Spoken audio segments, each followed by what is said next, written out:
Hello good evening. ये black money series का काला पैसा की जो सीरीज़ है ये उसका पार्ट 2 है। पार्ट 1 में ये डिसाइड हुआ था पैसा काला पैसा क्या होता है और किसके पास होता है।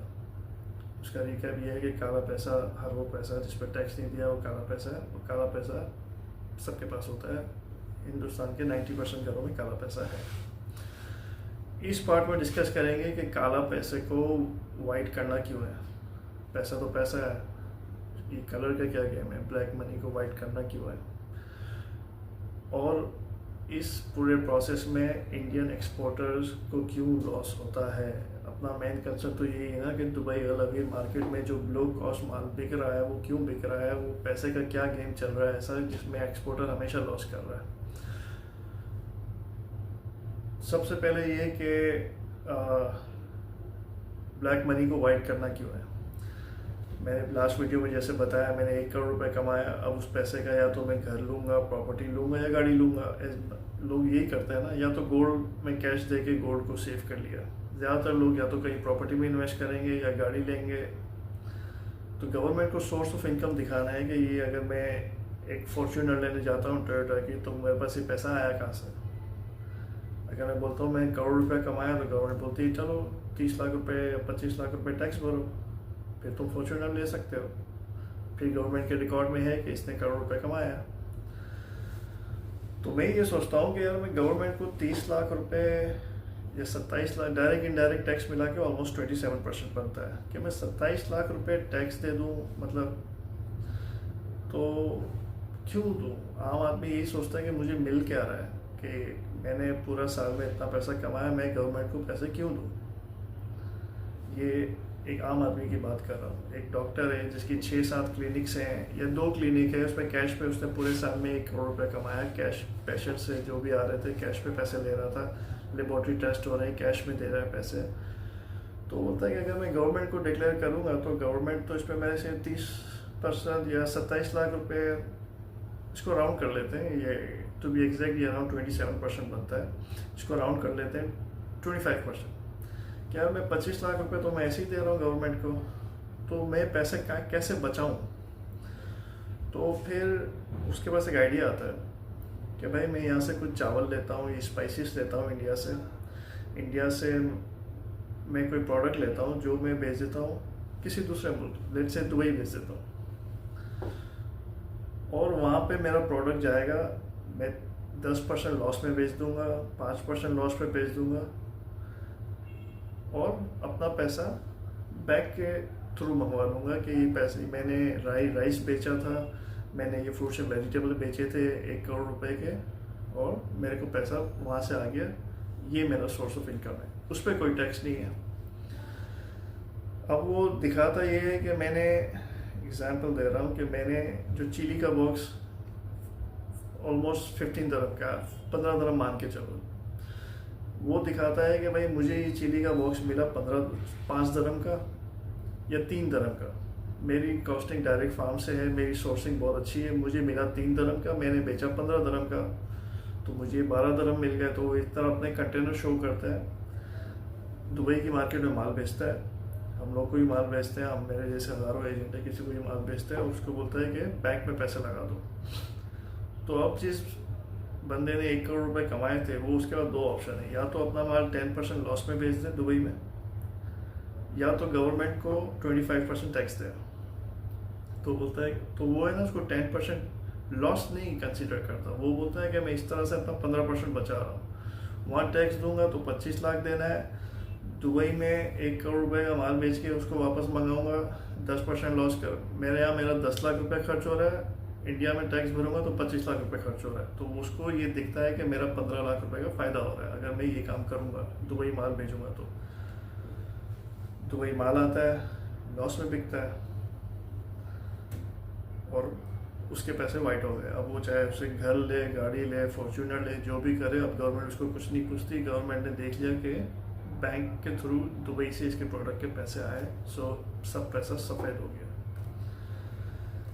अब वो लॉस में क्यों बेचता है भाई, वो 10 रुपये की चीज़ है उसको 12 की बेच, 10 रुपये की चीज़ वो 9 रुपये की क्यों बेच रहा है। इसलिए बेच रहा है कि वो उसका धंधा नहीं है। चिली, पोमोग्रेनेट, प्याज, राइस, स्पाइसेस, ये उसका बिजनेस नहीं है। उसका बिजनेस ठेकेदारी, वो कॉन्ट्रैक्टर है, वो कंस्ट्रक्शन में घर बना रहा है। वो मेरे को भेजेगा, लेट से कि उसने मुझे चिली का कंटेनर भेजा और मैंने बोला भाई चिली का कंटेनर है, लेट से 60,000 का, पूरी मार्केट 60,000 की। उसको तो उस पर कमाना नहीं है, उसको तो है कि भाई जल्दी भेजो पैसे और अकाउंट में मेरे डालो ताकि गवर्नमेंट को पास मेरा पैसा सफ़ेद हो। तो हम उसको बोलते हैं कि 60,000 का माल है मार्केट में, तो बोलता है कि भाई मेरा माल आप 50 में बेच दो, मुझे पैसे दे दो। इसलिए कि ये फ्रूट वेजिटेबल उसका धंधा नहीं है। उसने 50 में माल बेचा, पेमेंट रेमिटेंस कराई, 15% 12% उसने लॉस किया। हमें लॉस लगता है, उन लोग के लिए लॉस नहीं है, उन लोग के लिए वो सेविंग्स है, इसलिए कि वहाँ पे उसको टैक्स ज़्यादा देना पड़ रहा है। राइस में भी यही हो रहा है। राइस वाले यहाँ परेशान होकर आते हैं कि भाई 170 की जिस राइस की कॉस्ट आती है कि यहाँ पे 125 130 का कैसे मिलता है। अनियन जो अभी आज की करंट पोजीशन है, सबको पता है कि लास्ट वीक से 20 की कॉस्ट है 80-90 में मिल रहा है। बनाना, पोमोग्रेनेट, जो प्रोडक्ट बोल दो वो प्रोडक्ट के साथ यही गेम हो रहा है। अब ये तो हो गया एक आम आदमी की बात जो कि कॉन्ट्रैक्टर है या डॉक्टर है। फिर एक दूसरे ऑडियंस हुआ है जो करप्शन का पैसा है, जो रिश्वत का पैसा है, जो वाकई क्राइम का पैसा है। अब उनको तो सर 5% और 10% लॉस से कोई मतलब ही नहीं है। वो तो सर 20% 25% लॉस करने के लिए भी तैयार है। एक इंजीनियर है जो उसको हर महीने 5 करोड़ रुपए का रिश्वत आ रहा है। कोई गवर्नमेंट लेवल पे, स्टेट लेवल का इंजीनियर है, वो हर महीने उसको 5 करोड़ का रिश्वत आ रहा है। अब उसको अपना पैसा दुबई मूव करना है। अब उसको, अब चलो उसके एग्जाम्पल से समझते हैं। एक इंजीनियर है या एक पॉलिटिशियन है जिसकी सैलरी है 50,000 रुपये, लेकिन घर के नीचे, घर के बाहर BMWs खड़ी हुई है, मर्सिडीज खड़ी हुई है, घर बड़ा है। तो उसको सोर्स ऑफ इनकम दिखाना है कि भाई 50,000 रुपये की तनख्वाह में तो ये सब गाड़ी नहीं आ सकती, कैसा है सब कुछ। तो वो ये दिखाता है कि भाई मैंने अपने जीजा के साथ, अपने किसी कज़न के साथ फ्रूट्स एंड वेजिटेबल का काम शुरू किया है। मेरे बेटे ने अपने कज़न के साथ राइस का काम शुरू किया है और वो 100 कंटेनर राइस के एक्सपोर्ट करते हैं। हमको माल क्रेडिट पे मिलता है और हम बेचते हैं और फिर वहाँ से हमको पैसे आते हैं तो हम इनको दे देते हैं। अब वो लोग 100 कंटेनर में 20-25 कंटेनर राइस भेजेंगे, अनियन भेजेंगे, बनाना भेजेंगे। मतलब वो पूरे महीने की ट्रांजैक्शन दिखाएंगे कि सर हमारा तो मिलियन दरम का पेमेंट वहाँ से आता है, मिलियन और 4 मिलियन दरम का पेमेंट तो हमारा दुबई से आता है। सर ये वो जेनेटरी है जिसको 5-10% का कोई गम नहीं है, वो 20-30% लॉस करने के लिए भी तैयार है, इसलिए कि उनके पास हर महीने 5-10 करोड़ का रिश्वत आ रहा है। जो आम आदमी है, जो डॉक्टर था, जो कॉन्ट्रैक्टर था, वो ये सोचता है कि वहाँ टैक्स देगा तो 25% है तो वो 10-15% से ज़्यादा लॉस नहीं करेगा। लेकिन ये जो है जिनके पास रिश्वत का पैसा बहुत आ रहा है, वो लोग ये नहीं सोचते कि 10% लॉस करना है कि 15%। वो बोलते हैं कि जल्दी से पैसा घुमाओ। अब वो या तो उस पैसे को दोबारा घुमा के as a source of income दिखा देते हैं कि भाई ये जो घर के बाहर जो BMWs और मर्सिडीज खड़ी है ये सब उसकी पैसे की, कि हमारा राइस का एक्सपोर्ट इतना है, हमारा इतना फ्रूट्स एंड वेजिटेबल का एक्सपोर्ट है, हमारा इतना स्पाइसेस का एक्सपोर्ट है। और जो ट्रेडर इंडिया से आता है ना, वो यहाँ के परेशान हो जाता है कि यार ये मार्केट में कैसे से सस्ता मिल रहा है, इंडिया से माल आता है और सस्ता कैसे मिल रहा है। फिर यहाँ पे जो लोग हैं वो वही प्रोडक्ट लेते हैं, उसको अपने नाम से रीपैक करते हैं और बेचते हैं।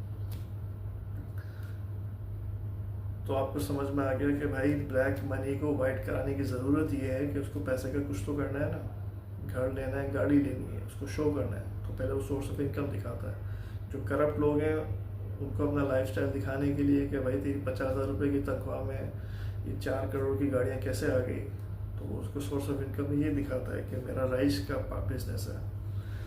अब इसमें एक्सपोर्टर लॉस ये करता है, एक्सपोर्टर कोई इंस्टीट्यूट से सीख के आता है कि भाई एक कंटेनर पे इतना मिल रहा है, उतना मिल रहा है, उसको पता ही नहीं है कि मार्केट का कंपटीशन उसका हो किन लोगों के साथ रहा है। उन लोगों के साथ हो रहा है जो 15%, 10%, इवन 20% लॉस करने के लिए रेडी बैठे हैं, ये उनके साथ कंपटीशन करने आ रहे हैं। मैंने 15 रुपये का चीनी लिया, मैं बोलता हूँ मार्केट में 17 का बेचूंगा, वो 15 रुपये का लाया, वो 20% लॉस करने के लिए तैयार है। मैं कभी सर्वाइव कर ही नहीं सकता उनके आगे। और ये आज से नहीं हो रहा है, ये जब से ट्रेडिंग चल रही है दुबई में, ये हमेशा से ऐसा ही हो रहा है कि इंडिया का माल 365 डेज में से 350 डेज यहाँ पे सस्ता मिलता है। और ये कोई नई बात नहीं है, ये हमेशा से ऐसा ही है। अलावीर मार्केट में अगर कोई इंडियन एक्सपोर्टर ये बोलता है कि मैं चिली बेच के, मैं पोमोग्रेनेट बेच के मैं प्रॉफिट कमा लूँगा, मैं अमीर हो जाऊँगा, तो ऐसा कभी नहीं होने वाला। अलावीर मार्केट में सिर्फ वही बंदा पैसे कमा सकता है जो यहाँ से ख़रीदता है। जो लोग यहाँ से 10, 15, 20% लॉस करने के लिए तैयार है, उनसे माल खरीदे। वो इंडिया से माल ला के उन लोगों के साथ कंपटीशन कभी नहीं कर सकता जो लॉस करने के लिए तैयार बैठे हैं। अब लोग, बहुत सारे एक्सपोर्टर बोलते हैं कि सर ऐसा कितना माल मार्केट में आता है। तो अब आप खुद देख लो इंडिया को, कितना बड़ा है इंडिया, कितने लोगों की ज़रूरत है ब्लैक पैसे को वाइट करना। चाहे वो कपड़े वाला है मार्केट का, ट्रांसपोर्टर है, डॉक्टर है, कॉन्ट्रैक्टर है, जो जो कैश इकोनॉमी में काम कर रहा है, उस सब की ज़रूरत है, उस सब की ज़रूरत है पैसे को वाइट करने की।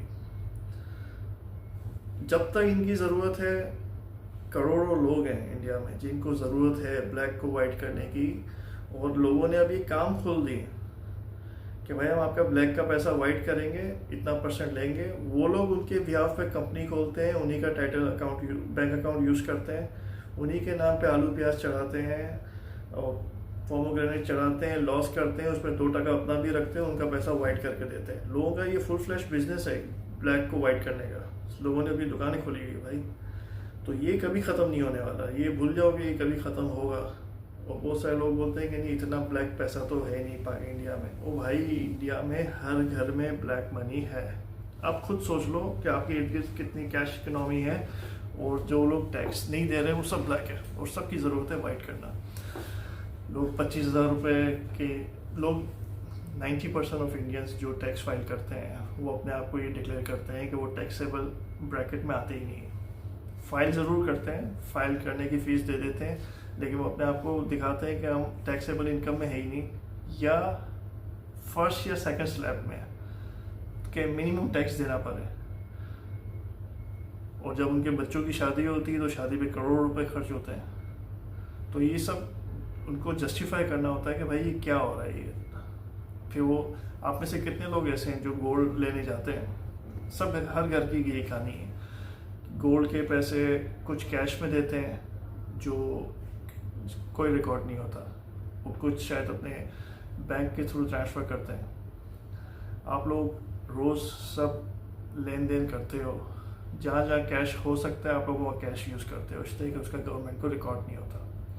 लेकिन जब आप उस पैसे को खर्च करने जाते हो, लैंड लेने जाते हो, गाड़ी लेने जाते हो, इवेंचुअली तो यही करना है ना पैसे कमा के, तो फिर यहाँ पे पैसा ब्लैक से वाइट करने की ज़रूरत पड़ती है। और Dubai is the best country, वहाँ से प्रोडक्ट लाओ 2 दिन में यहाँ पहुँच जाता है। मतलब पोर्ट का रास्ता 3-4 दिन का है, माल पहुँच जाता है। अभी 10% 20% कम में बेचो, 3 दिन में माल बेचो, 1 हफ्ते के अंदर अंदर अपना पैसा वापस आ गया। That's how it works. और अगर कोई लेजिट आदमी समझता है कि मैं इन लोगों के साथ कंपटीशन करूंगा और मैं वहाँ से चिली भरूंगा और अनार भरूंगा और इनसे कंपटीशन करूंगा, नो, फॉरगेट इट। आप सिर्फ लॉस पे लॉस करते रहोगे, एजेंट्स यहाँ आपको बेवकूफ़ बनाते रहेंगे कि भाई पूरा सीज़न करो, 10 कंटेनर करो, आपको आखिर में प्रॉफिट होगा। You will never make money. 10 container में शायद 1 कंटेनर में पैसे बन जाए, वो भी इसलिए कि उस वक्त अगर डिमांड सप्लाई का थोड़ा डिफरेंस रहा तो, वरना आप लॉस ही करोगे। पूरे 365 डेज में से लिख के रख लो, 15 दिन ऐसे आते हैं जिसमें एक्सपोर्टर को चांस लगता है। 15 दिन, 2-4 दिन प्याज का रेट ऊपर हो जाएगा, 2-4 दिन चिली का रेट ऊपर हो जाएगा। ऊपर का मतलब है उसकी कॉस्ट से ज़्यादा मिलेगा। 2-4 दिन उसको बनाना पे रेट ज़्यादा ऊपर मिल जाएगा, दैट्स इट। पूरे साल में 15-20 दिन ऐसे आते हैं, और वो बाकी दिन लॉस करेगा। सिर्फ एजेंट की बातों में मत आओ, अपना माल मत चढ़ाओ। ट्राई टू अंडरस्टैंड कि आप लोगों का कंपटीशन किन लोगों के साथ है। आपका कंपटीशन अपने ही इंडियंस के साथ है जो ब्लैक को वाइट कर रहे हैं। और ऑनेस्टली स्पीकिंग, ये सब मुझे ये खैर पता नहीं बोलना चाहिए कि नहीं, ये सब पूरे प्रोसेस में फ़ायदा इंडियंस का होता है। देखो एक्सपोर्टर कितने होंगे, 1000 होंगे, 2000 होंगे जेन्युइन एक्सपोर्टर, लेकिन ब्लैक को वाइट करने की ज़रूरत करोड़ों हिंदुस्तानियों की है। तो इस पूरे प्रोसेस में नुकसान कुछ इंडियंस का हो रहा है, फ़ायदा करोड़ों इंडियंस का हो रहा है। फार्मर का माल बिक रहा है, जो इंडिया की ज़रूरत है वो भी पूरी हो रही है, इंडिया से एक्सपोर्ट भी हो रहा है, राइस मिल्स चल रही है, स्पाइसेस मिल्स चल रही है, भले वो 100 रुपये का सामान लेके बाद जाके 80 रुपये का बिक रहा है। इंडिया में लोगों को एम्प्लॉयमेंट मिला हुआ है, प्रोडक्शन हो रही है। नुकसान फ्यू थाउजेंड एक्सपोर्टर्स का हो रहा है, लेकिन जो फ़ायदा है ना वो मिलियंस ऑफ इंडियंस का हो रहा है। ये रियलिटी है, accept it, you can never beat those people. Anyways, किसी को और भी क्वेश्चन करना हो तो भाई ये व्हाट्सएप नंबर होता है स्क्रीन पे। दुबई मार्केट को, फ्रूट्स एंड वेजिटेबल को लेके कोई क्वेश्चन करना हो तो पूछ सकता है। Thank you.